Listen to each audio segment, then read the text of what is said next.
Okay, very good.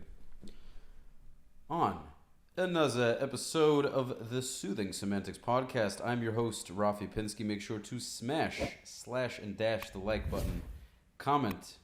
Make sure to leave your comments and subscribe for all your real estate needs. Make sure to give me a ring. Selling, investing, buying, or renting. Give me a ring. Give me a call. You can follow me on at Rafi the Realtor. You can shoot me a DM. And you can also find my contact info on Instagram as well. Without further ado, we have a mentalist, another Israeli. We have this is the 7,000th Israeli on my show, and I'm very, very proud to have many, many more. Thank you, Yuval Teren, for coming. Thank you for inviting me, Rafi. It's my pleasure. Excited Rafi. to be here. It's my absolute pleasure. So, ladies and gents, I'm very excited for this podcast because I haven't been a participant in any sort of magic or hypnosis in a very long time, and I don't think this is what that is necessarily. Yeah, it's not exactly that. Not hypnosis. Yuval is a mentalist. He has been doing magic. He's been a magician since he's 5. His family, he comes from a family of magicians from Israel, and he's been on all sorts of shows. He's been on radio shows in Israel. He's been on other podcasts, and it is an absolute pleasure to have you. And now you've been living in Israel, in Florida for a little bit of time. Yes, a little bit since August, but I lived in New Jersey before, so a little bit. You did some magic. You made some cars disappear, or you made some people disappear. Made understanding how their brain works. Yes, and he's upset some people in Israel, and they made him flee the country, and now he's that's not what actually happened, as far as I know. But Yuval, it's really great to have you here, and so just go into a little bit for us how your family got into it and how you started at such a young age. So what I do today, I'm a human analyst, which means that I analyze people very good based on their body language, tone of voice. The slogan that I go by is "Shake my hand and I'll tell you all about you." So I started it with my family. I was born into a family of magicians. My parents, my siblings used to do shows all around Israel, all over the stages over there. Cut my mom in half, shrink, and put together after that, of course. And I was born into that magic world. And around 5-year-old, I started to join actually the shows and start to perform and make things float, disappear. And I grew up with a mindset of seeing different stuff that people perceive as impossible, but I understand that there is a way to do things that are impossible. And I started to get more involved into the psychology world of magic. I started in many card tricks and coins, and there are a lot of techniques that you need to practice that combine misdirection, and there is a lot of psychology in the magic world. And I would say around the age of 12, I did my own one-man show that was mainly psychological magic, I would say. It was mind reading as a mentalist. It was mind reading and influence and magic effects entertaining show that includes mainly psychology. And I started to perform for companies, and at a certain age I saw that what I do, people start to ask me questions about how do I do certain things, or if it can help in other fields in life. And that's where I realized that the things that I did actually have an interesting knowledge that people can gain from and change their perspective about life, build more confidence, speak better, because everywhere we go, there are people. If we want to make something done, if we want to achieve our goals, we must learn how to network, how to connect with people. And that field of magic taught me very well how to network, connect, and it brought me later to study and explore and participate in seminars, specifically in the psychology world, self-improvement, hypnosis. I did an NLP practitioner, master practitioner, hypnosis, guided imagery. I went always to study until today. I believe that to grow, we must listen, study more and more and more. It's endless. Until I served in the army, I joined as the first IDF mind reader, where they opened it for me. He's going to read my mind today, guys. This is going to be fun. Where I used to do both motivational shows and coaching and consultant for high-ranked officers and soldiers. And kept on going until I got here today to your podcast. It's a pleasure. It's a pleasure and honor. He's about to tell me everything I didn't know about myself. Okay, so I'm looking forward to you actually showing me what you're all about, meaning he's gonna actually do some demonstrations, right? So how do you fit this into your, because the truth of the matter is I have more questions for you, but I know that the people watching are going to want to see what you're going to do, because I know that that's what I would like. Really good question is, how do you actually shake someone's hand and know things about them? What are signs that they're lacking confidence, that they are confident? Yeah, so I would say that the things that I do and tell about people are separate for two things. One is the analysis that I can explain and teach, and some of it is a lot about my intuition to a person. Because as I grew up, as I told you, I used to speak a lot with people and learn a lot about people. So my intuition towards understanding what will people do or how they will behave in a certain situation grew also. But if we think about a handshake, for example, if you would shake my hand right now, so you have a very strong handshake. It has a present when you shake the hand. So it tells me about you as a person. You are a person that know how to deliver their message. If you go in the emotional side, you are, I would say, the things that people maybe, I don't know if people are aware of it, but you are very emotional person in a good way. You have an high emotional intelligence. You have good intuition to people.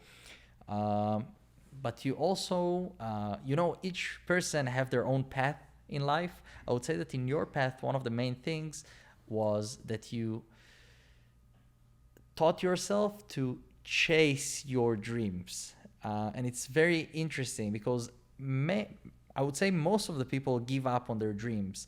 And you had breaking moments, but mainly you kept consistent towards your dreams, even though if it looked not quite, if it was a little bit blurry, you were consistent. And I would say that's mainly thing that describes you, consistency. And we can go even deeper, but I don't know if we have time for that. But I love this. No, it's just so true. So what I'm looking at is the strength of the handshake. I'm looking at if the person is offering the hand, or is he bringing the hand face up or face down.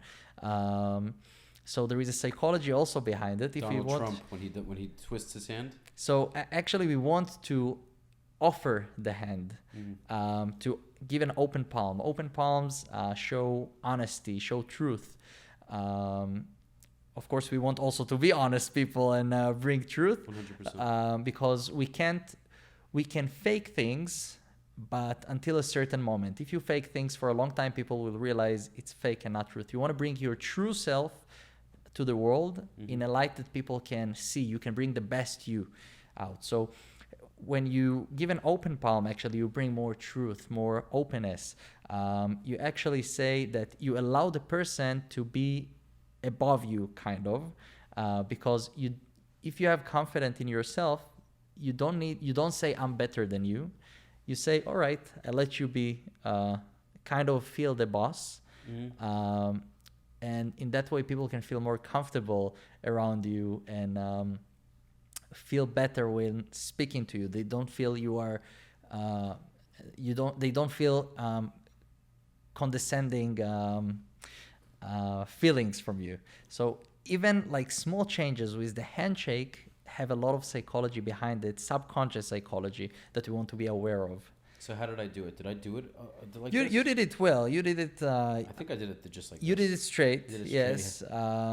So there are a lot of games with the handshake. If it could be You know straight, what, actually, I down, find up. I think I usually do shake hands this way just because that's how I've grown up to do it. But I think with women, I tend to do it more like this. Makes sense. Offering. Yeah, I think I do because when I just thinking, and I usually depends on what it is. Sometimes I'll give more of a firm handshake, especially if it's like a business meeting or a networking event. But if it's just someone I'm meeting anywhere, just some girl I'm meeting, say at a Jewish event, the handshake might be a little more gentle. It's more welcoming. More. Right. You can trust me. I'm here. You have when you offer the handshake, you allow people to lay their head on your shoulder, feel comfortable, and that's mainly what we want to do when we connect with people, when we network. We want people to feel comfortable to speak with us. Mm-hmm. So we want to make sure that the way we speak, the way we behave, the way we do things, allow people to feel calm, relaxed, comfortable, so they want to do business with us, they want to be friends with us, they want to speak with us. They allow people to want that. Don't force anything. We don't want to force. We want to allow people to feel good about it. Super accurate. Yeah. It's important to have that attitude in all ways of life. As a salesperson, that's a big thing. Because sometimes, especially if you need the sale, right? Then your inclination is like, I need the sale, and you come off as desperate, and it doesn't work. In sales, yes, it's a big thing, communication. So today I work, I would say, a lot with sales teams, and one of the main things that I explain first is that 55 from our influence in communication comes from our body language, 38% from our tonality, from our tone of voice, and only 7% from our words. So it means that 93% from what we are saying does not come out of our mouth at all. So we want to be aware of that we speak not only with our words, but with our body language, with our tone of voice. When I speak with you right now, you hear my words, but I could say totally nonsense. But if I say it good, present it good, it will make sense for you. Mm-hmm. But of course, we want to make sure that we know what we're saying, because for a long term, if we look at things for the long term, it wouldn't work. We want to make sure that the product we bring out to the world is something that we believe in, that we trust in, something that can actually help people. So if you do good, you get good. So that's also one of the things that you want to keep in mind, but be aware of body language, tone of voice. So all of the listeners right now, if you sit with your shoulders down, straight, bring them up, put a smile in your face, smile, something that people love. When people smile, it's easier to connect with them. If we go to a social event and we see someone that is smiling, we're more likely to feel comfortable around the person than someone that does not smile. Those little things can make people feel more comfortable around us, and that's the whole key of communication, comfortable. Right.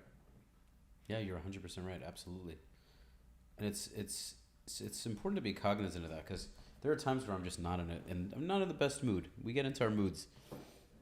And sometimes if I'm at a social gathering, I'm just not really in the mood to just go around laughing, especially if I don't know everyone there.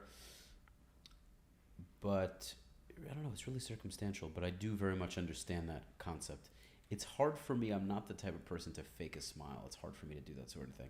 I'm either, if I meet somebody, I'm not going to be like, hey, if I'm going to a seller, since I'm a realtor, hey, how are you? Look like I'm going to kill them. No, of course I'm going to be happy and smile. Even if maybe my day wasn't so fantastic. But I think I'm very true to my emotions. Like I don't go around projecting negativity onto people. I try always to project positivity.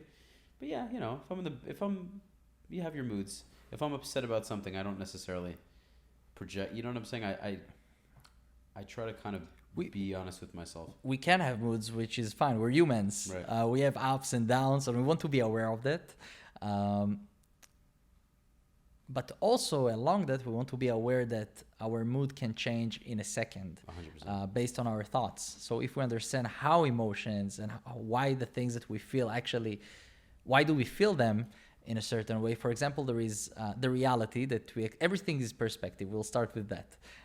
And our perspective has influence from certain things. So for example, how does it work that we feel certain things and behave in a certain way? We see a reality. For example, we walked on the street and someone looked at us. Mm-hmm. It goes into our through our senses, and our brain bring on our own world to analyze it with our own thoughts and beliefs, and after that it comes out as a reaction based on what we saw in our own brain, in our own world. We create our own story. Yes, we create our own story. So if the story was, he looked at me because I knew I shouldn't walk with this shirt. I didn't like the color. I knew that the gift wasn't good from my friend. And then you start to get angry of your friend. Right. Or you can also look at it. He really liked my shirt probably. So it depends on the story. You don't know things for sure. So better to create a story that would be effective for you. So everything that we do is changing perspective. And what I do with people today, if I do one-on-one or in lectures, is about showing people that there is more than one perspectives to the situations they experience. And some people feel that they are more, there are people that tell me, no, I can't communicate with people, or I can't network because I'm a shy person. That's who I am.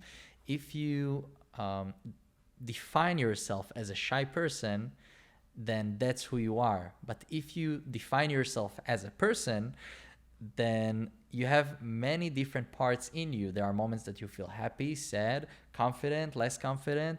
It's fine. We want to make sure that we have access to those different skills that we already have in us. That proves that lack of confidence will continue to manifest. And the same thing with happiness, I find. There are moments where I don't feel that happy. I understand that happiness to me, it really is a choice, in my opinion. It's a mindset. So anytime anyone asks me, hey man, how's it going? Even if it's not going that great, I'm going to say, hey man, it's great. Because it's all perspective. This is like cliche. It's kind of cliche stuff, but it's true. It's how are you looking at it? About happiness? No, it was a rhetorical question. What I meant was, I have food, I have all my limbs, I can breathe, I have a roof over my head, I have a car, I have friends, I have family. Like, I'm happy. Yeah, that's true. Okay, Definitely. so those things aren't going great, but it's all perspective. So I know that if I continue to say I'm happy, even if I don't always feel that way, I am going to feel that way much more often if I tell myself that I am. Because I'm also going to seek the happiness. Yeah, it's to be grateful for the things we have. People always look after the things they don't have, and I will never have that. But when I was younger, you're less confident. You do that even though your intuition's telling you not to. You're just like, oh, okay. Now at an older age, if someone's just doing something I see as nonsense, I'm just like, dude, stop. And then I just cut it out. And then they don't act that way anymore around me. I think certain people act that way until you check them, and until you let them know, like, I see what you're doing, I know what you're doing, stop doing it, and then they're like, okay, you know. Yeah, people also have like layers, and the more you get to know them, there are people that are more stressed when you get to know them more. There are people that are more comfortable when you get to know them more. But we have layers, and the deeper we go, the more we know the person, the more interesting the person is, the more stories. The more we understand why people behave the way they behave. Yes. That's fascinating. People are fascinating. They really are. You know what I also notice about people is when you really break it down, if you can communicate well, I find that most people are pretty good people. I have faith. Like, I think even when people do shitty things, because no one's perfect, when I can really sit down and get to know somebody, a lot of the time I'll understand why they do the things they do. It won't mean that I'm going to want to really be that close with them, because if they have a tendency to do certain things in a certain way, I'll be like, I don't know if this is my person, but I won't necessarily have an animosity. I'll say, okay, I get why they do it, and they're not being bad to me, like they're nice to me, but I understand that it's also because I have those strong boundaries, you know? So that's, I don't know, once I'm able to communicate well with somebody, I usually realize, okay, they're just like that because their parents were like that, they grew up in a certain environment, it's what they're used to. And then when I peel back some layers, it's like, you know what, that person's not so bad, they're pretty cool. Yeah, definitely. The more we discover people, the more we know that they're actually good. I believe that every person is good, but we have stories, things that we grew up on, things that let us be who we are. Right. And we want to take a moment and stop. So for listeners right now, you can take a moment and write for yourself, what are the things that you are good at? Where life, who you are right now, thanks to what things that happened in your life. Both the bad and the good, the way that you perceive bad and good. And write for yourself who you became thanks to that. What did you learn about life? What can you do now thanks to that? And you will find in that way certain skills and that you have that unique to you, that you can actually teach other people and show other people, and it will allow you to connect better with people and show your uniqueness in a group. So be aware of your life story and who it brought you to be and what's special about it, because each one of us has a special, unique thing about us. We just need to be aware of it and to dive deeper. So asking the right questions will give us the right answers. We'll dive deeper, actually. This is great. This is very good. So how can we get started a little bit with any of these experiments? Is there anything, first off, if there's anything that you want to mention? I'm sure I'm going to have other questions as we go, but what do you have for us? So let's do a little game. Go ahead.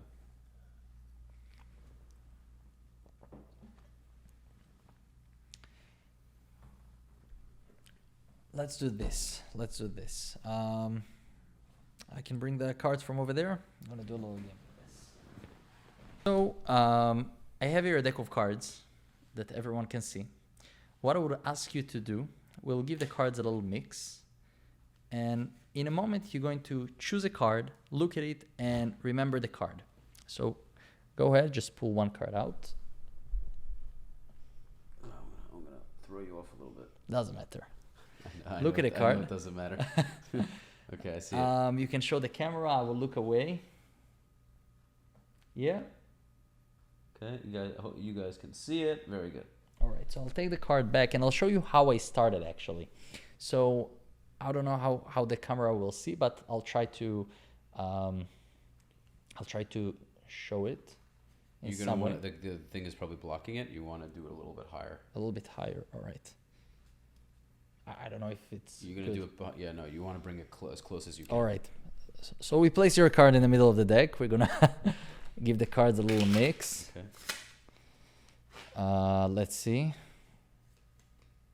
I gotta learn how to do the bridge again. I used to do the bridge. I used to play cards with my grandmother, and I was to do it this one. I was so good at the bridge, and then years later I tried to do it, and it was terrible. It's a lot of practice. I gotta do it. I gotta learn. I'm gonna sit there for 4 hours tonight. So all I want you to do. So this is how I started actually. I practiced with cards many hours, and for example, what was the card that you chose? You can say it. I thought that defeats the whole purpose. You can say it, it's fine. King of Diamonds. King of Diamonds, right? This one, right? So I want you to follow this King of Diamonds. If I'm going to take this King of Diamonds, place it in the deck of cards, place it somewhere around the middle, snap my fingers. I want you to try and catch me. All I'm going to do is this move, and it was the King of Diamonds, right? It's like in reverse. It's like we experience life again. And I want you to make sure there is no more than one King of Diamonds here. Only one. But we're going to make it actually even better. I want you to look at this King of Diamonds. This is how he picks up women, guys. It works great. I just met him, but this is how he does it. Watch the King of Diamonds. We're going to place this on the side, push it in, and watch that. We're going to do it only with half a deck of cards. Snap my fingers, do this move. Oh, that's the 8 of hearts, but your card was the King of Diamonds, right? But you know what's the trick here? That it doesn't jump only halfway. It jumps all the way up. So you can see the cards over here. I don't know if you can see it, but I want you to take the top card from this deck of cards, from the one that's sitting on the side and I haven't touched. Okay, read and it. See what card it is.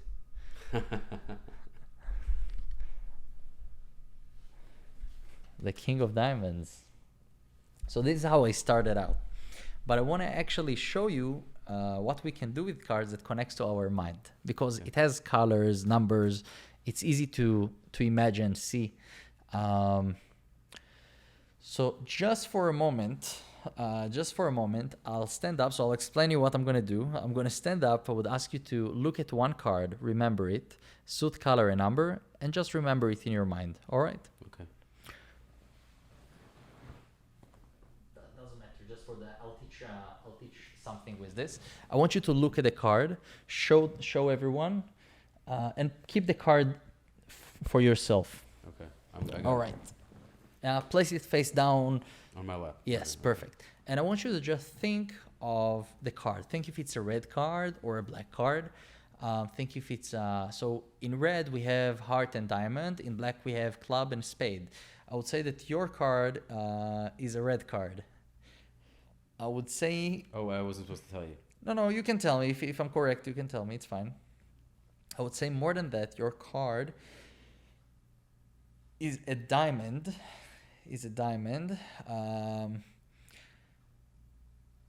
So in diamonds, in cards, we have number cards and picture cards. Yours is, of course, a number card. And is 1, 2, 3, 4, 5, 6, 7, 8, 9, 10.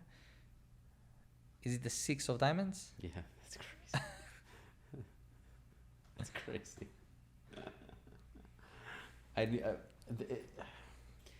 I'm pretty sure I've seen this before many years ago, or this something along these lines. I will never to this day understand how you guys do these things. So those are one of a combination of the things that I used to do with that. Some combines our mind, some combines sleight of hands. So it's a mixture, but. So the first thing you saw how I started with sleight of hands. Now you see things that connect more to psychology and to understand how people think. And I actually can teach you a little trick of how to get a card from someone's mind, actually, and you can try it after. So it's easier to do it with people with blue eyes or light brown or things like this. For example, for me, you can't tell, but... My eyes are pretty dark too. Yes, so with you I had to use a different way, but... what is it about lighter eyes? I'll teach you right now. So our pupils, there is an idea in psychology that when we love someone or when we like something, our pupils get dilated. So the card for a moment becomes the love of your life. When you think about the card, when I reach to the color or the number or the suit, your pupils get dilated at that specific moment. And it gives me a sign that that's your decision. That's what you chose. But how do you get the number? So with you, I did something a little bit different. But that technique is something that you can use and try after with your friends, family. It will be a fun thing to practice. You can see when you look at the eyes, and for example, if I name 1, 2, 3, 4, 5, 6, 7, 8, 9, 10, I count to 10, I see on which number the pupil get dilated. That's insane. There are many things people give a lot of information all the time. So I used to use this information in my shows as an entertainment, but there are a lot of information that we just need to be aware. So I teach people today how to be aware of the information that people give out always, through body language, tone of voice. People say things, but they don't mean to what they say. How to be aware of that, how to be aware of the tonality of their voice, their body language when they say something. There are a lot of different combinations for that we want to be aware, and it's not hard to understand when you start to get into this world. It will become easier and easier the more you practice and the more you do it, of course, but it's not that hard to understand once you know what to look for. Fascinating. I never would have thought it was dilated pupils. That's amazing. Wow. Okay, impressive. I'm glad you gave away that information. But that can also be a way to tell that people are lying or telling the truth, probably. When you sit with people and they speak about something, so first of all, you can hear excitement in their voice when they speak about something they like, but you can also see that their pupils get dilated when they speak about something they like and ask more questions about the subject, so good conversation, I would say it comes with the 30-70 rule. My eyesight's not good enough to even notice the dilated pupils. I gotta get LASIK, man. We want to. I gotta be like right up to them. Yeah. They say we have 2 ears to listen more, and we have one mouth to speak. So we gotta listen more than what we speak. So we gotta pay attention more to what people say without them actually saying it. If it's by listening, if it's by seeing, 2 eyes, 2 ears, we want to pay attention to those things that people speak without speaking that. And what I said before, I started to say that we want to make sure there is this 30-70 rule. This is a very effective rule if we want to make sure that we have we want to have good conversations with people. 70% we want to listen, 30% we want to speak. That way we can learn about the person more. We ask in the 30%, we want to ask in the 70%, 70% listening, 30% speech. 30% speaking.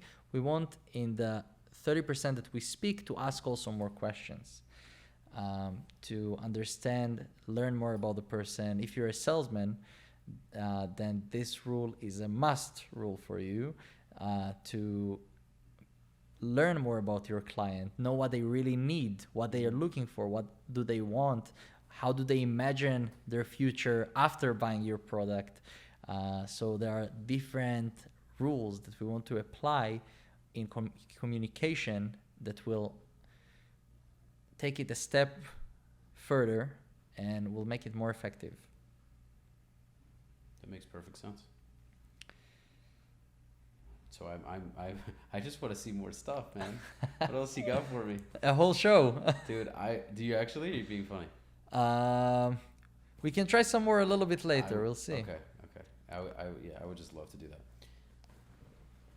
Yeah. So, okay. So we covered we covered the cards. We talked about mentalists. What are some things that can help, say, a salesman, say I'm a realtor? What are some teachings that can help me become a better agent or a better salesman, interact with people better? So I would say first thing is pay attention to the person that we speak with, to our client. We want to make sure that we understand what he really wants, what he's looking for. So there is the things that people say that they want. Mm-hmm. By asking them why they want to do it, why they are looking for this specific house, why they're looking for this thing and not the other. By asking why, you get to core values of the person, and you want to make sure that you understand what are those core values that the person is looking for actually when he buys something. It doesn't matter if it's a house, if it's a phone, it doesn't matter. In everything that we do, we have a reason to choose one and not the other. And we want to understand as a salesman is basically helping people to get to a decision. Mm-hmm. You're a guide. And by having this perception, we actually can help people get to a better decision in their life. But a lot of people perceive salesmen as as not as good people. But actually, if you sell something that you believe in, you are a good person. Absolutely. So and what I found that a lot of salesmen feel bad selling.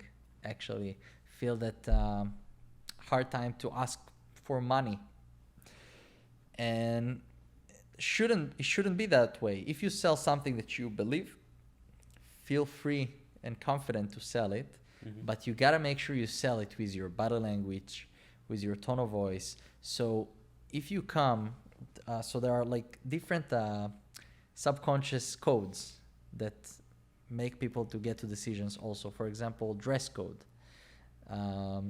So if you come, it depends on what you work at, but if you dress nice, if you dress with a suit, or the way you dress is the way people will, what will people think of you before they actually had a conversation with you. It's your business card. Mm-hmm. So dress code, body language code, tonality code. You want to make sure that your first word, they will hear it clearly. They will hear it, that they will think of you, this person knows what he's doing. Mm-hmm. And when people believe in you, they will trust you and they will allow you to guide them. They need to choose you as a person to guide them along the process of buying an apartment. So mainly focus on the body language, your tonality, less on what you're going to say, more about how you're going to say it, your outfit, how you're going to dress out.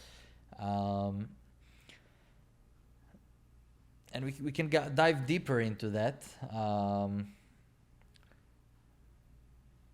We'll dive a little bit deeper into that. I don't know what questions you have or prepared or. There's plenty. I mean,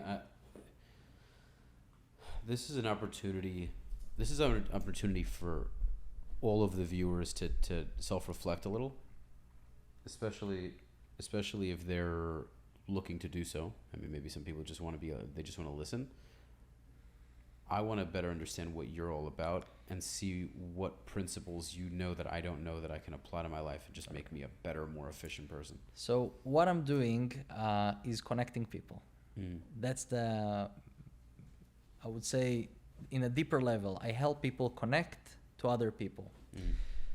And if it's in social events, in everywhere we go, there are people. The world is all filled up with people. And if we can actually influence others, we can influence the world. We can influence bigger things. We can make bigger things, do bigger things. Mm-hmm. And it's all about connections, positive connections, good connections.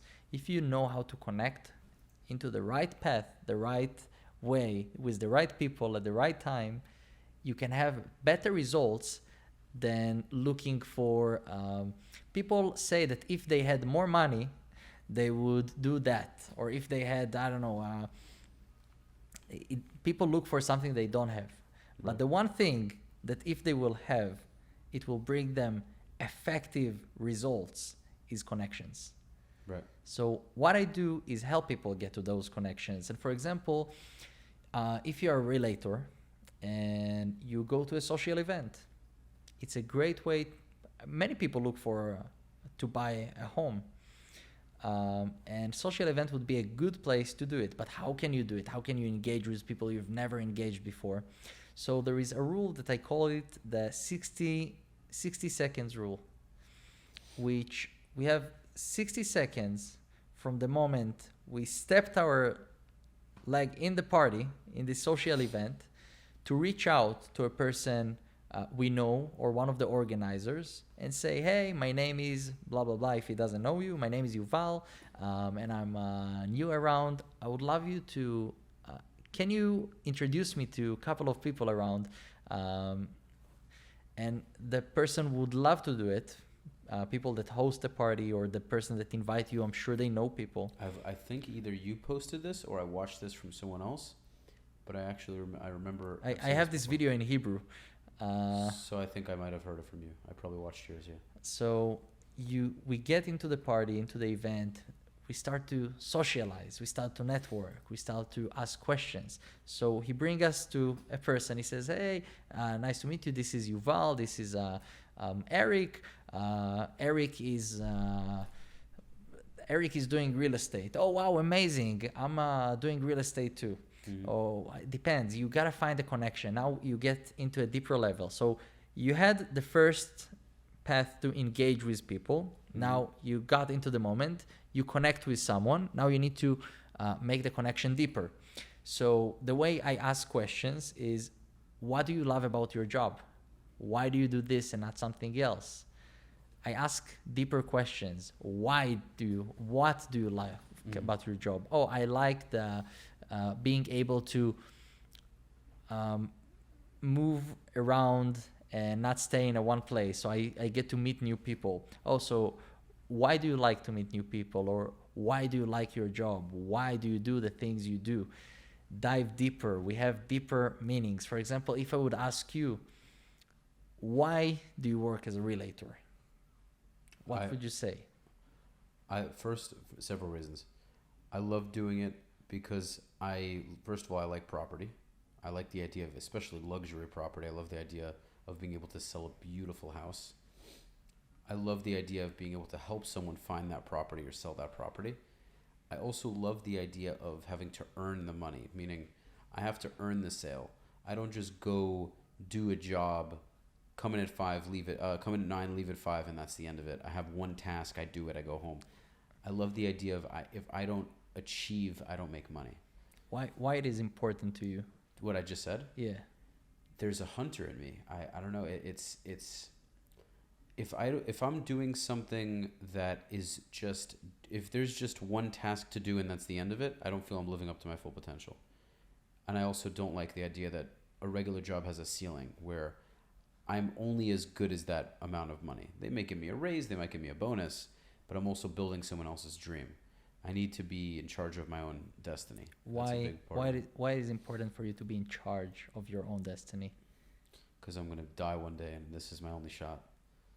You know, like it's my only chance. I also want to be, I have the work ethic and the drive and the dream. I'm a big dreamer, you know, and I have a vision of how I want my life to go. And these are the things I need to do. So you see, now I learned about you, that you are a big dreamer. I learned that you don't like to do things the way other people do it. You're not looking for a regular job. You're looking to do something in your own style. What more have I learned from you? I learned, so the main thing is that you are a dreamer. And now I would say the moment you said the dreamer, the question that will follow is, what are you dreaming about?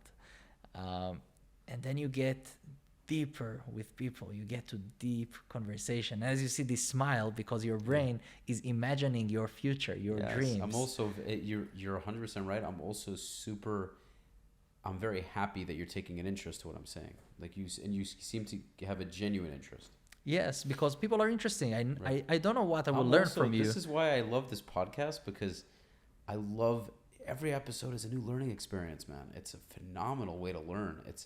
I can go and read books, and when I was younger, I used to love reading. I'll be honest, I don't really like reading that much anymore. This is my way to soak up knowledge, and I love it. Yeah, I always ask people. I'm literally fascinated with people. So when I ask a question, I don't ask a question because I want to connect with you. I ask question because I have a real interest in you as a person, and I'm sure there is something new that you know that I don't know. And this is a bromance. There's a bromance starting. I'm just saying. I'm speaking for myself. Definitely, yeah. I'm a super deep person. This is literally why I do this. My friends back in New York used to tease me, and I took it very, very much as a compliment, and I still very much do now, especially. They used to tease me about being a big DMC person. If a DMC is a deep, meaningful conversation, it's like an acronym. And I would literally strike up conversation with the most random people.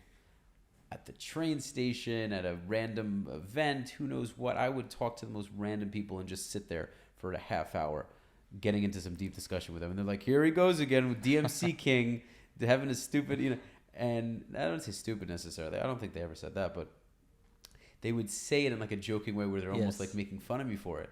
But I would always say, honestly, guys, I take it as a massive compliment. And they would always be like, it is a compliment. But I would do it all the time.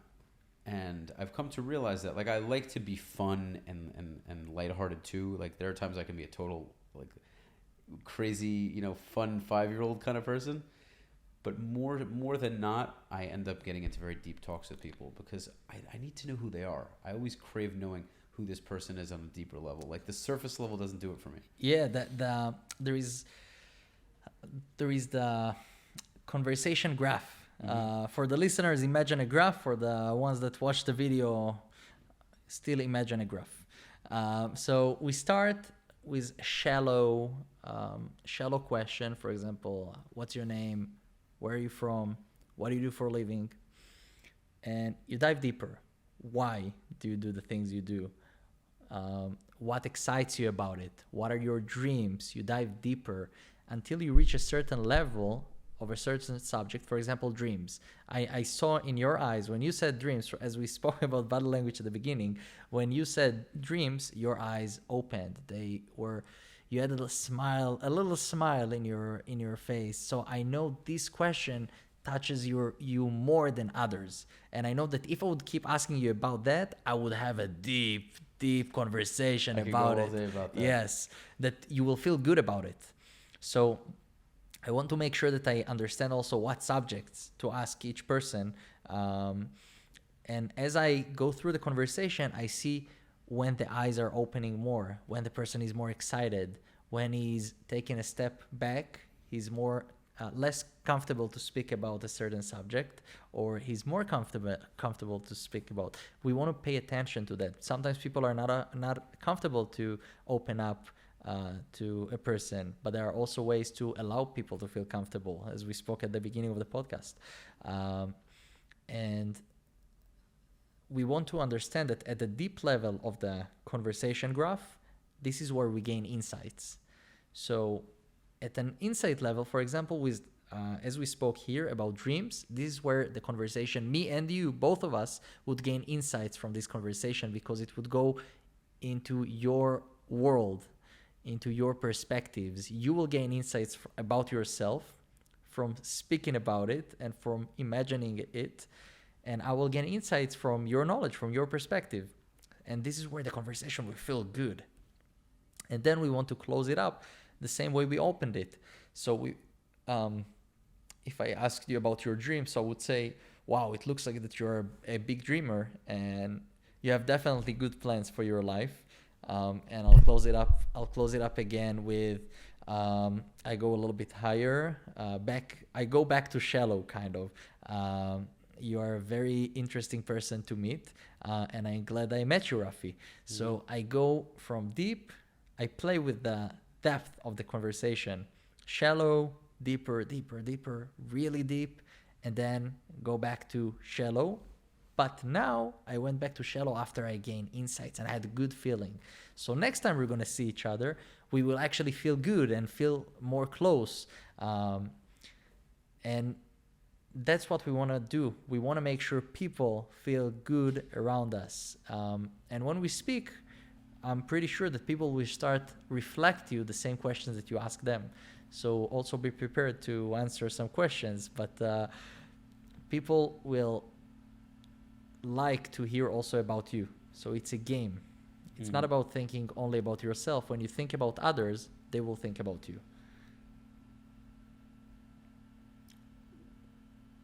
I have nothing. I agree. It's very accurate. What about you? What are your dreams? What are my dreams? So I would say at a very young age, my main dream was to perform in Vegas, a magic show in Vegas. But as I grew, it's not because I grew, it's because my goals and life path shifted in a way in towards seminars and lectures, and I would say my new goal is to go do a big tour in the US for my seminars, which is teaching people how to connect better with people, how to feel better in life, how to build confidence, something that I did in Israel, but now one of the reasons that I'm here is to open it to the world. So this is the next goal that is the one that is closer now. That's awesome. Yeah, it's. I'm taking time to. So one thing, by the way, one thing that stuck with me though, is that you were saying a lot. Did I say? You were saying like you're using fillers a lot, and that was one thing that kind of stuck with me. Like I was getting like sidetracked with that. But it's also a language barrier thing. It's like an Israeli thing. It is. I would say it depends also when I switch between languages. It's funny. My brain. Funny thing that happens to me is when I move from English to Hebrew. Is that you see? This is, by the way, this is part of my personality. Is like I actually mention it. Yeah. My brain needs to adjust to the language. It's the language barrier more so, yeah. Which is funny. If I would speak, for example, before we spoke some Hebrew, some English, and my brain would start to needs to process Hebrew and English together. But I would say that if I speak English, only English, my brain is more comfortable to speak in English. If I switch to Hebrew for a moment, it's my brain goes all over a reset again. It goes into like hyper mode, hyper crazy. It's funny. Mode. Yeah, man, this is very thought-provoking discussion, man. It's very interesting. Yeah, I'm so curious to know what else you can.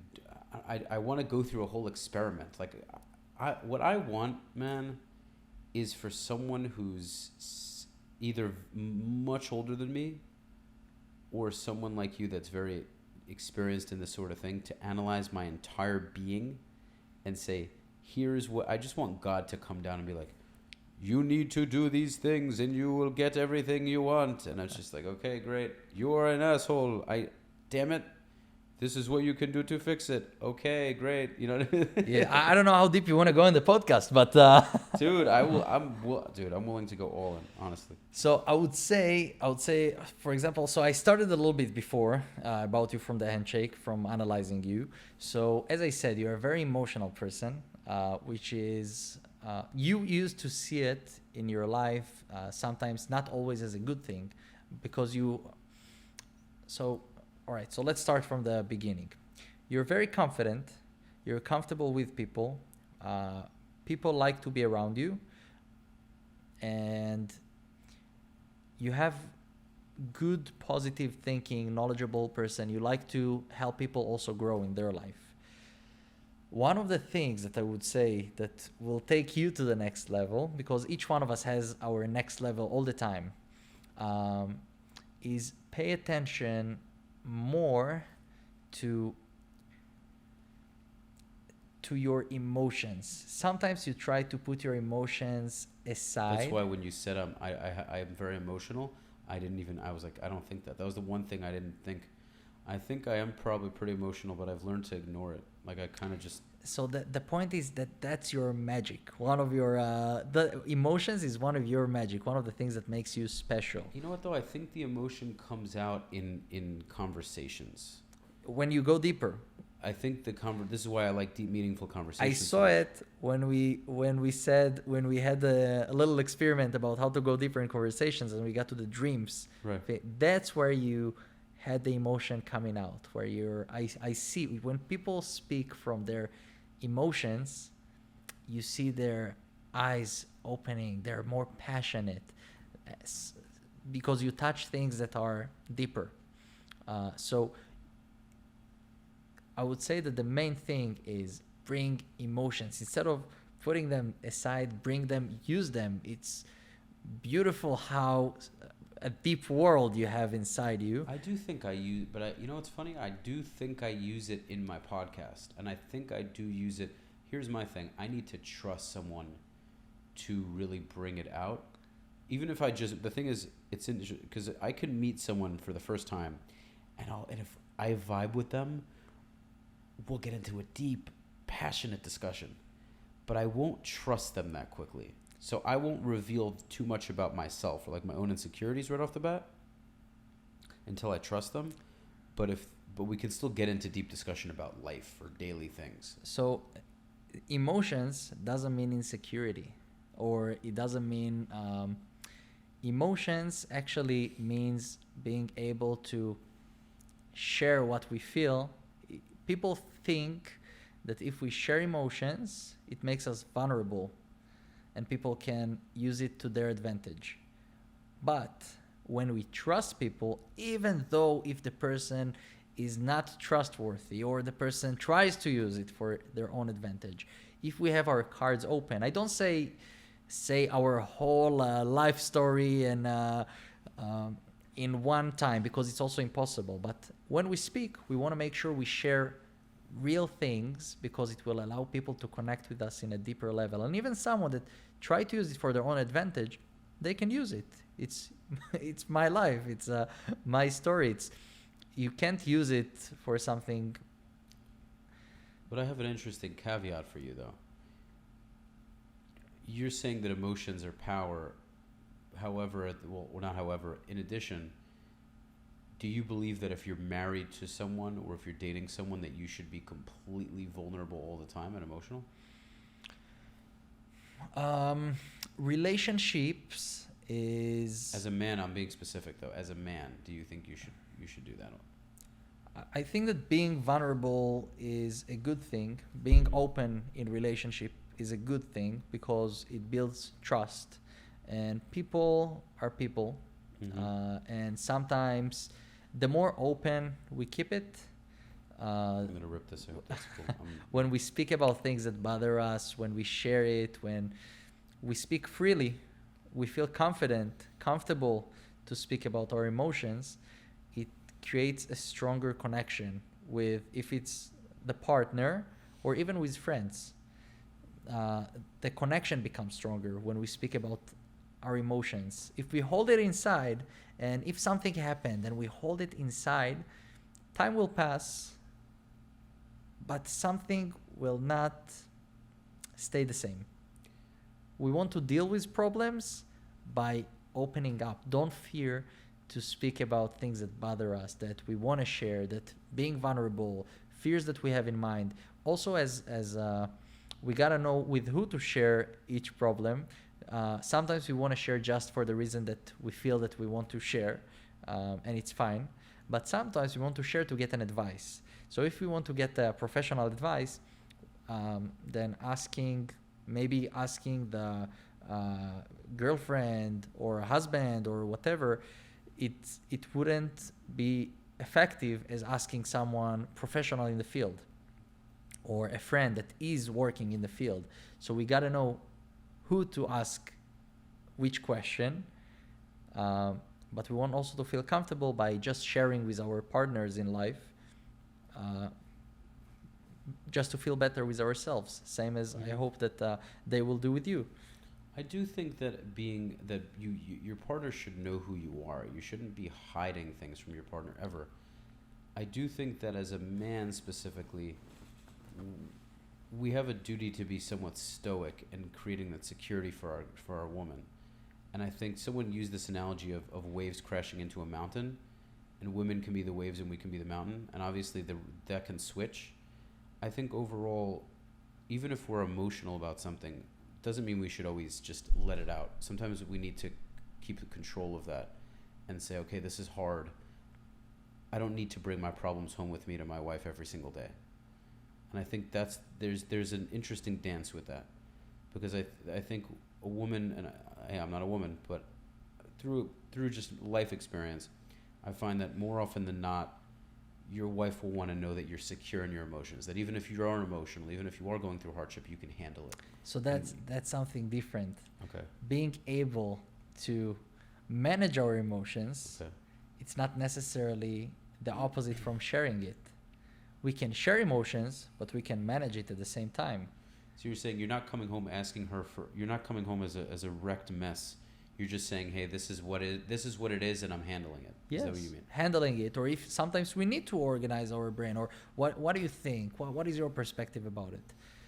And sometimes people will actually say something like, you know what, I really don't understand what is the whole problem. This is X, this is Y, and just solve it this way. Have you?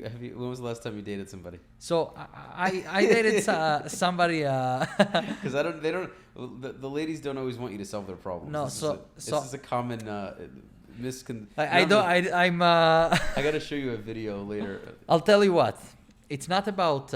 So it depends. It depends. I feel that what you're talking about is not necessarily in specifically a relationship. What you're talking about is, I think, most connected at the beginning when something is more building itself.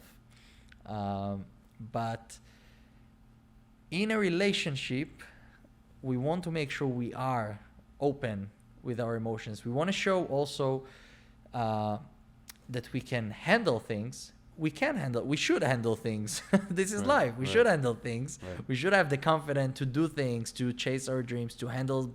We can't wait that always everything will be sweet. No. We must handle both the harder gifts and the good gifts, the gifts that we like and the gifts that we don't like. But everything is a gift. Everything will bring us to be a better person.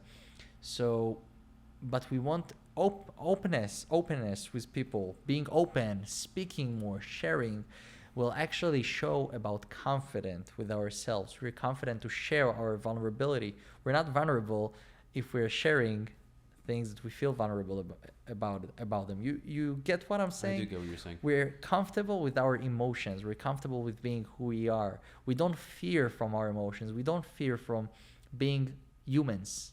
Sure. I'm with my friends. I'm super open. My close friends know pretty much everything about me. I'm very, very open with my friends. I just have to trust. I can't, I'll tell people about me. I'm on a podcast. People who watch my stuff, they know a decent amount about me just from listening to the podcast. But when it comes to deeper information, certain vulnerabilities, I need people who I know are there or have my best interest. But that's how you build friendships. A long time. There are people that stays in our life for the long term, for the longer game, and people that are there for a short amount of time, and people that come back again. We have different types of friends, different types of people around us, and it's fine. That we have the core people that are there for a lifetime, and if you have those in your life, it's amazing. Sometimes we discover them along the way. Sometimes they change a little bit. Sometimes we discover long life friends along the way. But as long as we connect with people and we allow ourselves to be open, we see who are those that are open with us back, those who connect with us back, those who share the same values, same ideas, same values mainly, that we can trust. So, but only by being open, we can discover those people. You're right. Yeah, you're right. That makes sense. I hold on. I just want to make. Yeah, it's working. Yeah, no, that's true. That's true for sure. Vulnerability is important. I just find that it's different with guys. I find that the male to male is different than male to female. In what way? I find that the way I interact with is different. I find that I'm not that I necessarily act differently. I think to some degree maybe we all do to some degree, but I don't. I always want to make sure that if I'm with someone, especially if I care, if I really like a woman, that even if she knows a lot about me, hopefully she'll know pretty much everything about me, I still have a very strong frame with her, meaning that she sees me as that protector and provider. So when you say that, you mean that the person that you want to see as a protector, as a protector, is a person that you are interested dating, or just dating. So it's different. It's different when we speak with friends or a person we want to date. Our body language and tonality and everything will change also. So there is a different approaches to each thing. We're not gonna talk to a friend same way to a person that we want to date. I wonder what you're like with people with women that you date. do you get into these very deep talks almost all the time, or are you also very light spoken in terms of, do you keep a lot of light, what's the word? Just kind of surface conversation, or do you end up getting into deep discussions? It really depends on the person. It depends on the person. Some people, with some go deeper conversations, with some more light. It really depends on the person. But same as everything in life, it depends on the person we are talking with. Who do you relate to more? What kind of women do you have more of an interest in? The ones who like to have deeper discussion, or the ones that have or tendency to have lighter discussion? I would say mainly to those who have dreams and those who can bring another perspective to situations. Someone that I can speak with deeply, I would say so. But I feel that as people, we want someone that we can speak with that will understand our perspective. And we also feel more connection to people that understand us. So it's also in our psychology. We want people that kind of a little bit like us. We find similarities in people we like. Mm-hmm. And we like people that have similarities. So by finding certain things that you like about yourself, you will see that you find them also around people. In your good friends, I'm sure you find shared values. With someone you date and you... Yes and no, actually. I do find that many of my close friends do have big dreams. What I do find to be very rare in people in general, especially... how old are you? I'm 24. Okay. Yeah. People, just speaking from my age, people in their late 20s, and I definitely when they're younger even more so, most people want a lot of things. Very few people have a very strong discipline, meaning they say they want what they want. What I find just interacting with most people I interact with at my age in my late 20s, very few people are going after it aggressively. You speak about a big problem that's called human. I guess so. We can't have everything perfect, but right. There are things that we find similar that are more important for us. That's why we feel more free to speak with them. We have more, the jokes goes along better. Everything has a certain flow. So the closer we are to a person, the more vulnerable we are, and it should be like that. It makes sense. There are ways to make the process faster, to make connections stronger and faster. And we want to make sure that we actually allow ourselves to be vulnerable and be ourselves and be confident and comfortable with our emotions, with our feelings. Because real confident in life, being self-confident, is being confident about who we are from our inner part of us, outer part of us, that everything has a reason, everything we have is a gift. And we want to be aware of that and be grateful for that. And I would say that's the main thing that we want to remember, gratefulness.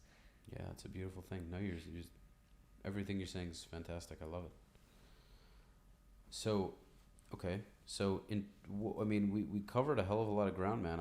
I've asked I know getting to know you more, I'll have more questions, and we'll tell each other things about each other, and we'll ask each other more questions. Are there any other kind of things you'd want to perform? Any kind of tests, like mental tests? I'll ask you that. Do you have? I asked you before to think of a word or something that you can imagine. Okay. You have it in mind right now? trying to remember what. Yes, I do.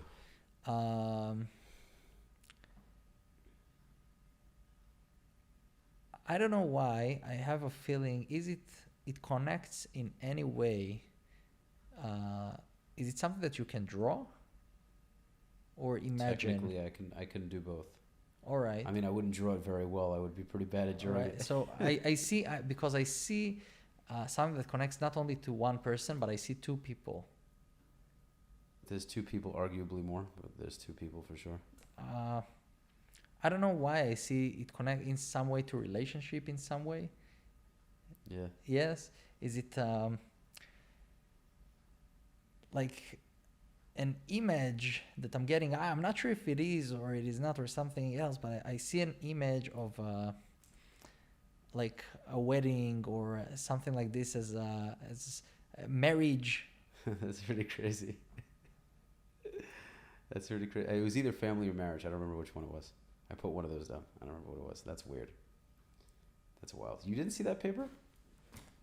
Was there? I wasn't That's here. insane. I didn't touch it. That's insane. What gave that away, man? How do you do that? You know how to keep a secret? I keep a secret. Same as I. I can keep a secret too. Okay. I can't tell. No. Some things I can't tell. I can. Some things I can't. Okay. So it depends. You can't give away. So at least there are things that connects to the entertainment world, that connects to performance that I can't give away, but a lot of things that I teach in the lectures or in the workshops are things that people can apply to things that they see or saw me doing by guessing names, things that people think. So it really depends. But I would say mainly, I would summarize it. We give a lot of information. Start to pay attention to what is the information that people give you based on the body language. Even if you don't know exactly what it means, pay attention to the way they stand, the way they speak. Start to think with yourself what it means. It's incredible that you're able to dissect that knowledge and be able to figure out what I wrote down on the paper. Like that must take years to be able to do that. I definitely would say I can always grow to become a better listener, and I can grow in every area of my life. I just would not be able to figure out what you wrote down on the paper. I don't think so. You know what? Let's test it. You want to test it? Yeah, let's test it. You want me to do Yes, something? Go working the other way. What would be the purpose? Oh, you were saying for you to write down what I was thinking? Is that what you meant? No. I'll do whatever you want. No. What I meant was, what did you mean by the question initially? What did you think I meant? If you want me to write just whatever or something Yeah. specific. Well, something that you're specifically thinking about right now as you're writing it. All right. Okay. Yeah, this is way too hard. Yeah, how am I supposed to know what that is? So I would. My first assumption is dreams or goals, something along those lines. Now I'm just shooting in the dark, man. I have no idea. I'm just guessing. No, it was something simple. I wrote a son. How the hell you would have been able to get that from me? That's crazy. If I wrote down son, you're confident you would have gotten that. You can see some videos online after, but yeah. That's crazy. See, what's even crazier is you can use this to do some pretty bad things. Like and I can tell you use it for good. You have a very good nature, but having this kind of knowledge and skill, if you were looking to do wrong, you could do some pretty shitty things. That's what's so crazy. I would say that the knowledge can be applied for manipulating people, for making people do certain things. But for the long run, it wouldn't work. You can fool someone once, maybe twice, third time, okay, I'm out. So you want to use it in a good way. You want to make sure you believe in what you're saying, that you're honest. You want to use those techniques in a way that can help others, because in that way they will really connect. The connection will be real. Eventually you're exposed and people know that 100%. Yeah. Yeah, Yuval, this was awesome. I definitely would love to delve deeper. So yeah, this has been a really, really awesome conversation. Yuval, thank you so much for coming. Thank you for having me. It was amazing. It was fascinating. And I wish everyone keep chasing your dreams. Absolutely. Absolutely. Yeah, guys, whatever you're looking to do, probably is not going to be easy. I can tell you from experience, the things that I've been doing have been proven to be very difficult, but they're very worth it. And if there's anything you're trying to do that you're having trouble with, whether it's actually starting or continuing, feel free to always reach out. We can get on a call, we can talk, happy to help. So yes, make sure to follow Yuval at Yuval Teren. We'll post his link if you're having trouble spelling or pronouncing that. We'll make sure to put the link in there. Again, guys, make sure to check out Rafi the Realtor for any real estate needs. Make sure to subscribe, like, share, leave your comments, and I hope you enjoyed. This has been another episode of Soothing Semantics. Until next time.